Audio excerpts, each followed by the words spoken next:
الحمد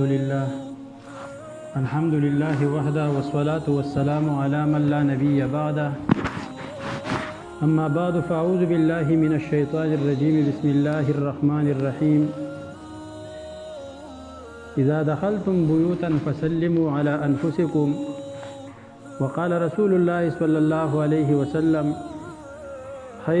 خيركم لأهلي وأنا خير لأهلي. إن الله وملائكته يصلون على النبي يا أيها الذين آمنوا صلوا عليه وسلموا تسليما. اللهم صل على سيدنا محمد وآله وعترته بعدد كل معلوم لك. زما عزتمند مسلمانان ورونو، جل جلاله د دنیا ته مبعوث کړو چې اعلی اخلاق هغه پوره کی او دا خلق د انسانیت اعلی نه اعلی درجه ته ورسي. او په داسې معاشره کې پیغمبر علیه الصلاۃ والسلام راولېږلی شو چې دغه معاشره په تاریخ کې مشهوره ده په دور جاهلیت سره، چې خلق د هغې په داسې طریقه باندې ژوند تېروو چې د قوت او د قدرت مالک هغه پکې بالا او اعلی و، د اصول او د ضوابطو څخه ژوند نه و. پیغمبر علیه الصلاۃ والسلام په دغه خلکو کې خپل د پیغمبرۍ نه مخکې او وروستو ژوند چې کم تیر کو، نو دغه خلک داسې مقام او مرتبې ته ورسول چې په دنیا کې به الله جل جلاله د جنت زیری راولېږل، او بیا دغه خلک دومره مقام او مرتبې ته ورسېدل چې د هغو ایمان او د هغو طرز زندگی د قیامت پورې راتلونکي خلکو دپاره معیار او مثال وګرځولی شو چې دغه خلکو په شان د ایمان راوړی هدایت به ومومئ. پیغمبر علیه الصلاۃ والسلام وفرمایل چې زما دا صحابه او ملګري داسې دي لکه ستوري، په هر یو چې ورپسې شوئ هدایت به بیا مومئ، هدایت ته به ورسېږئ. ښه اخلاق، کامل اخلاق پیغمبر علیه الصلاۃ والسلام د هغو په ذریعه باندې ټولې دنیا ته ورسول. اوس که چېرته د دغه پیغمبر علیه الصلاۃ والسلام د راوړي شریعت مطابق یو فرد جوړ شو، نو دا فرد د کمال دی، دا فرد چې دی دا اعلی دی، دا فرد چې دی دا ښایسته دی، او دغه فرد دغه انسان چې دی د خپل ذات په اعتبار باندې د معاشرې د ټولو نه ښه هغه غړی دی او د ټولو نه ښه فرد دی دغه. او که دغه شریعت د پیغمبر علیه الصلاۃ والسلام دا په یو کور کې راغلل، نو دغه کور د ټولو کورونو نه بهتر دی.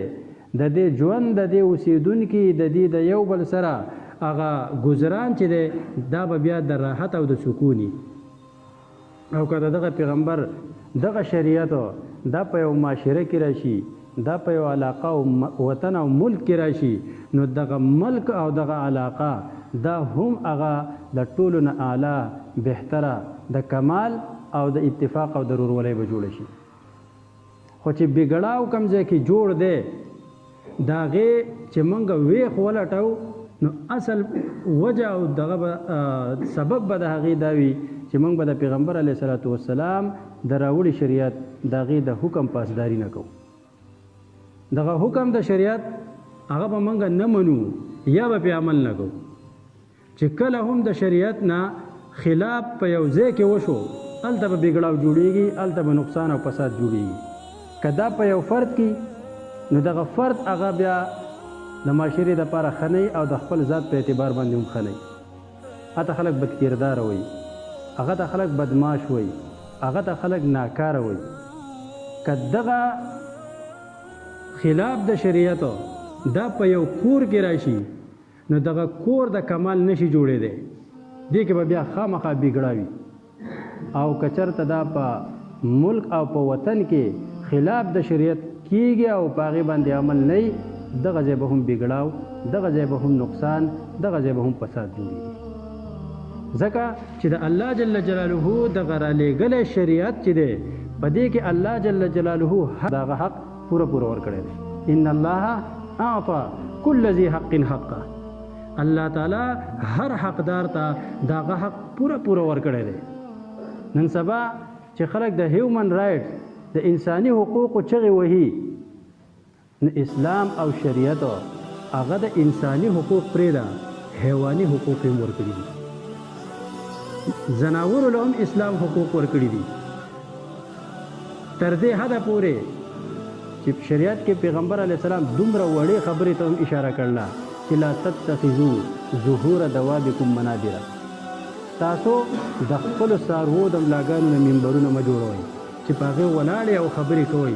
کله کله داسې وشي یو د یو طرفه راشي په سورلی، بل د بل طرفه راشي، یو په خپل اس او په سورلی دی، بل په خپل اس او په سورلی دی، او دواړه خبرې شروع کړي او ودرېږي.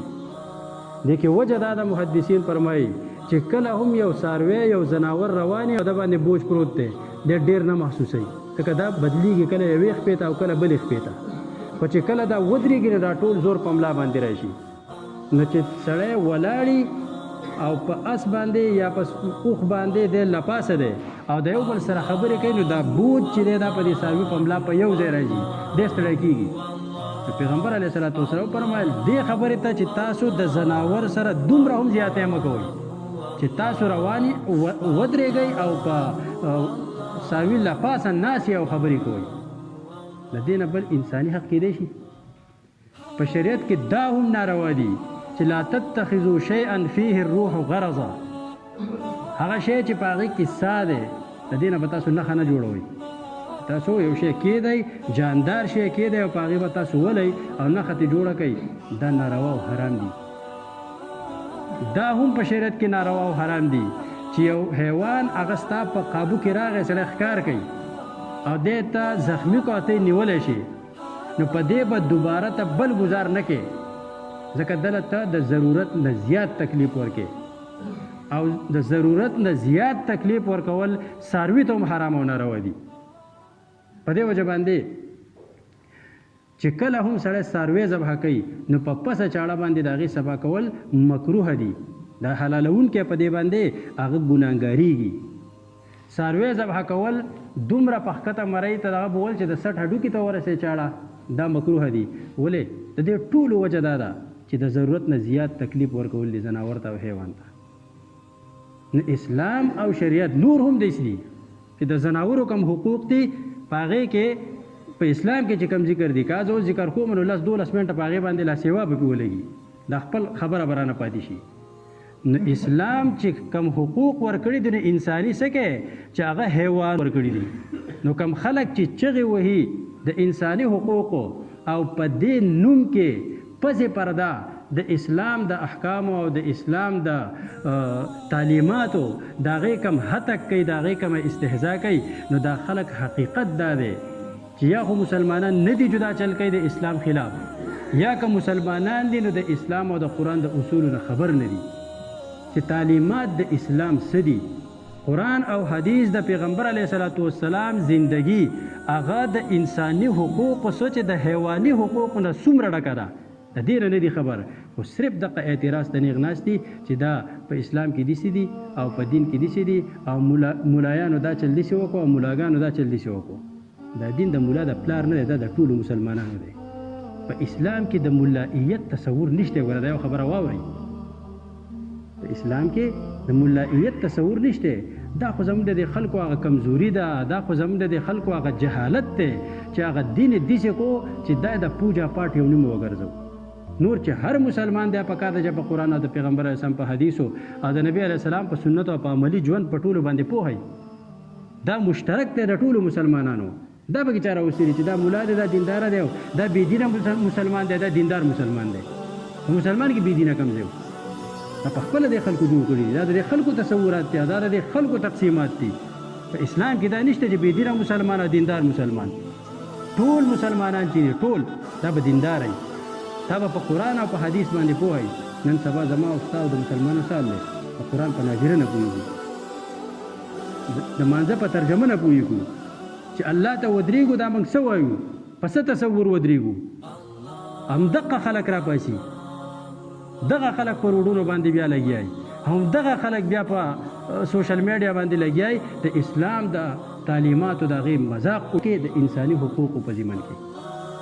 انساني حقوق چې اسلام او شریعت څومره ورکړي دي ما تاسو ته انسان خو لا لویه مرتبه ده د اشرف المخلوقات دی زناورو له اسلام حقوق ورکړي دي زناورو له په هغې باندې ظلم او زیاتۍ اسلام حرام کړی او ناروا کړی دی نو په مسلمان باندې ظلم او زیاتۍ دا به لکه اسلام د دې اجازت ورکړي خو خبره دا ده چې موږ ځان پوهه کړی نه دی موږ ځان په دې دین باندې پوهه کړی نه دی چې زموږ دین څه دی او زموږ دین موږ ته څه وایي په دې باب کې نو اصل ما دا بګړاو چې پیدا کېږي د شریعت د حکم پاسداري به نه کېږي یا به په فرد نه کوي یا به کورنۍ ژوند کې ښځه خاوند به نه کوي یا به بهر ته چې راوځي د کلوغې او د شریکې کوم ژوند چې دی په دې کې به نه کوي خبره خو اصل ما دا کوله چې د کور بګړاو جوړ دی د څه نه جوړ دی یا د معاشرې بګړاو جوړ دی د څه نه جوړ دی اصل دا ده چې سنت موږ پرېښودلي دي अब इंशाअल्लाह بیا په بله جمعه شي دا تمهید شو الله تعالی دې موږ د دین په تعلیماتو صحیح پوه کړي او دا تصورات دې الله زموږ نه ختم کړي چې دینداره مسلمان او بېدینه مسلمان دینداره بېدینه پکې نشته مسلمان ټول هغه به دیندار وي اوس د چا نه څومره کمی کېږي او څومره نقص کېږي دې د توبه وباسي او الله ته خپله زاري او خپل فریاد کوي واخر دعوانا ان الحمد لله رب العالمین